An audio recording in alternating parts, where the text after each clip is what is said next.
இன்னொரு பொருளாதார மற்றும் வேலை சுமைக்கு மத்தியில வாழ்கின்ற நிலைமையில இந்த நாட்டுல இன்றைக்கு பாத யாத்திரை ஒன்று நடந்து கொண்டிருக்குது.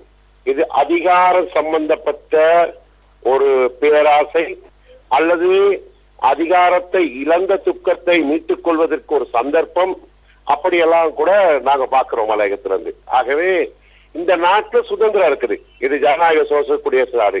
இதுல யாரும் நடந்து போகலாம், யாரும் பறந்து போகலாம்.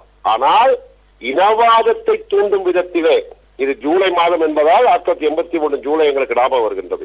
ஆகவே இந்த இனவாதத்தை தூண்டி சிறுபான்மை மக்களை வஞ்சிப்பதாக நினைத்து எவராவது இந்த பாத யாத்திரையிலே குலோசங்களை எழுப்பியோ ஸ்லோகங்களை எழுப்பியோ ஏற்படுத்துவதை, ஆனால் அவர்களுக்கு எதிராக இந்த நாட்டில் வாழ்கின்ற தமிழ் பேசும் மக்கள் இனியும் அமைதியாக இருக்க போவது கிடையாது.